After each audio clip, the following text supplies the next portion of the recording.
Habari za saizi mabibi na mabwana, bingwa tiba asili ya Afrika Dr. Imani Mandoto. Siku ya leo ni mwendelezo wa kupeana elimu juu ya mambo na nguvu za majini. Ieleweke, katika utafutaji watu wengi wanatumia nguvu za majini. Na kama wewe haujatumia nguvu za majini katika utafutaji na lengo lako ni kuwa mtu mkuu, basi ukae na kujua kuna nguvu kubwa sana unaweza ukaitumia na ukakuta unapata mafanikio madogo. Kwa hiyo katika maisha yetu tunapohangaika sasa hivi, uwe mfanyabiashara, uwe umeajiriwa, uwe ni mkulima, uwe ni mtu yoyote katika tasnia yoyote, ukae na kujua zipo nguvu ambazo unaweza kuzitumia na wewe ukaweza kupiga hatua kubwa ya kimaendeleo. Na nguvu hizo ni nguvu za majini. Ieleweke, katika elimu ya majini wapo majini wenye nguvu nyingi na wapo majini wenye nguvu za aina mbalimbali. Tukianzia katika utawala wa majini wanaitwa masharifu. Masharifu wao wanaweza kukusaidia katika biashara. Wanaweza kukusaidia katika utafutaji wako wa biashara, katika kukuza biashara yako, kusimamia mali zako na kuweza kuwa muuzaji mahiri na kuweza kuhakikisha unafanikiwa katika tasnia ya biashara. Lakini wapo maruhani. Maruhani wanaweza kukusaidia katika mambo yote yanayohusiana na vipaji. Maruhani wanatumika sana katika mambo ya vipaji. Uwe ni mwanamuziki, uwe ni bondia, uwe ni mtu yote anayetumia kipaji, basi ukaenda kujua ruhani, ukoo maruhani unaweza kukusaidia vizuri. Lakini pia kuna wale majini wa asili. Majini wa asili wanaweza kukusaidia wewe kuibua karama yako iliyokuwa ndani na ukaweza kuitumia katika maisha haya ya kawaida.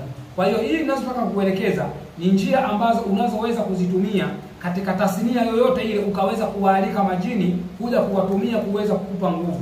Na ieleweke, majini wanakupaje nguvu? Majini wanakupa nguvu kupitia nafsi yako. Majini wanaweza kukupa nguvu kupitia roho yako. Na ndio maana unakuta kuna baadhi ya watu wanakuwa ni wavumilivu sana. Iwe hali yoyote ile inajitokeza, watu wengine wote mnaweza mkawa na wasiwasi, lakini ukajikuta kwamba kuna mwenzenu ambaye ametulia kana kwamba anaelewa kinachoendelea. Kwa mfano, kuna watu ambao hata wakipata hasara kwenye biashara, wanakuwa wanapata utulivu wa nafsi na moyo, na kisha wanaendelea kufanya kile kile kilichowapa hasara, isipokuwa wanakifanya katika maarifa mengine tofauti na walivyokuwa wanakifanya awali. Na watu wengi wanaotumia nguvu za majini wanatambua kabisa kwamba nguvu, au wanatumia kabisa kwamba hasara ama kikwazo chochote kile ni changamoto inayokufanya wewe uongoze jitihada ya kuweza kupushi ili kuweza kuyapata mafanikio. Kwa sababu ieleweke, mafanikio yote unayotafuta yamejificha kwenye vikwazo na changamoto ambazo unazokutana nazo.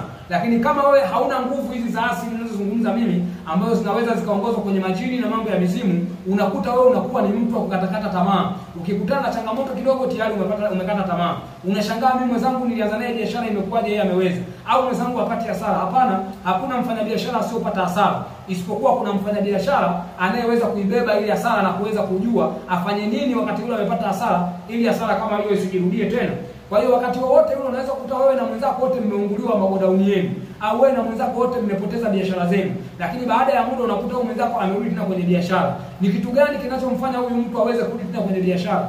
Kinachomfanya huyu mtu aweze kurudi kwenye biashara ni nguvu aliyobeba katika roho na nafsi yake, ambayo inakwenda kumpa maarifa yanayokwenda kwenye akili yake, na anaweza kuchakata na kupata njia nyingine za kuweza kuyaendea mafanikio, na anaweza kupushi tena na kupita njia tofauti na ile iliyompa hasara, na ukajikuta mtu huyo anaweza kupata mafanikio. Lakini mtu asiyotumia nguvu za asili za majini na mizimu, mtu huyo ataweza kupata hasara mara kwa mara. Unakuta anarudia makosa yale yale kutokana hana nguvu inayoweza kumpa maarifa. Ieleweke, hasara yote unayoipata katika biashara, katika kazi, ama katika jambo lolote unalofanya, hasara ile imekuja kulingana wewe umekaa katika mkondo wa hasara. Kwa sababu hasara inafuata katika njia zake na faida inafuata katika njia zake. Na ndio maana majini na mizimu watakachokusaidia katika nguvu za asili ni kwamba yatakusaidia wewe kwenda kukuweka katika mkondo wa faida. Ueleweke, faida ni mkondo, faida sio tukio. Kuna sehemu ambayo ukifikia wewe huwezi kupata hasara tena, kile unachokifanya kwako ni faida. Na ndio maana unashangaa biashara hiyo hiyo unaifanya wewe inakupa hasara, biashara hiyo hiyo anakuja mwenzako anaifanya anatajirika. Nini kimetokea? Kilichotokea ni kwamba wewe umekaa katika njia za hasara, umekaa katika njia za wachawi, umekaa katika njia za majini mabaya, umekaa katika njia za mapepo. Lakini mwenzako akija biashara hiyo hiyo anakaa katika njia ya masharifu, anakaa katika njia ya maruhani, anakaa katika njia ya majini wale wazuri. Kwa hiyo baraka, nuru, mafanikio yanamfuata pale alipo. Kwa hiyo wewe ndugu yangu, mimi rafiki yako Dr. Imani Mandoto, nilitaka nikushirikishe, nikwambie kwamba zipo njia za kuweza kufanya ukapata mafanikio hata katika biashara iliyokuwa imekupa hasara. Zipo njia za kuweza kufanya ukapata ushindi hata katika njia ambayo awali ulishindwa. Katika biashara ile ile ulioshindwa, ukija kwangu mimi Dr. Imani Mandoto, kuna njia ninazoweza kukupa nikakuelekeza kupitia majini na mizimu, ukaweza kukaa katika mikondo ya faida, na faida ikawa katika maisha yako. Lakini katika jambo lote ambalo unalifanya umekupa hasara, usikimbie.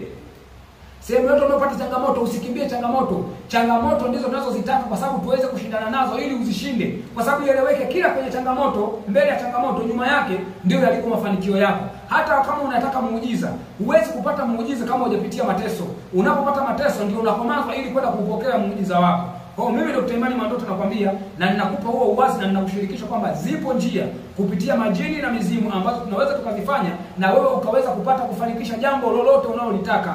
Wewe mchimba madini, usibadilishe location kila siku unahangaika. Utahangaika sana. Kinachotakiwa ni kupata njia za kuweza kuyajua madini yako wapi.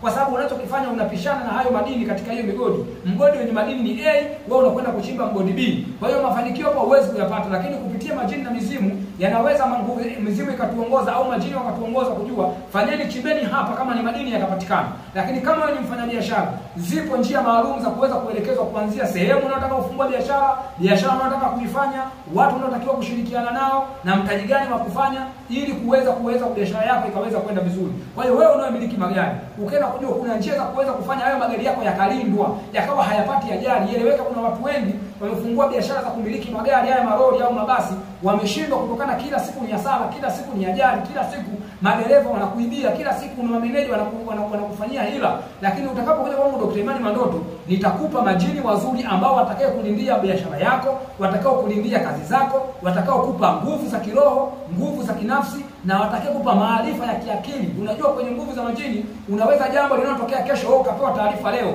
Upo uwezekano huo katika nguvu za majini. Mtu mbaya ukaweza kumjua kwamba ni mbaya kabla hajakuzuru. Mfanyakazi mzuri ukaweza kumjua ni mzuri, ukaweza kumuingiza kwenye biashara yako, na mfanyakazi mbaya ukaweza kumjua ukamuondoa kabla hajakuletea hasara. Nguvu zote, taratibu zote, taarifa zote tunazipata kupitia nguvu za majini na mizimu. Kwa hiyo mtu yote anayehangaika ni lazima uweze kuwaona wataalamu kama mimi Dr. Imani Mandoto, mganga mwenye kalama na maarifa, mganga niliyekizi nyota 7 za uganga, nimepanda vilige 7 vya uganga katika uganga wa mizimu, na nina uwezo wa kuweza kuzungumzisha majini wa aina yoyote. Nina uwezo wa kufahamu jini huyu ni mbaya, jini huyu ni mzuri. Nina uwezo wa kufahamu mizimu ya kwenu inataka nini, labda umeiasi vipi, tuweze kuiweka sawa ili iweze kuendana na kukupa mafanikio katika kile unachokuwa unakikusudia. Mpaka hapo naamini utakuwa umepata elimu ya kutosha. Ni bingwa tiba asili ya Afrika Dr. Imani Mandoto. Nikuombe uendelee kusubscribe channel yetu hii, uendelee kushare video zetu, uendelee kuuliza maswali kwa kucomment hapo chini, niulize chochote na mimi nitakuja kukusaidia. Mpaka hapo nimefikia mwisho. Asante kwa kunisikiliza na kunitazama.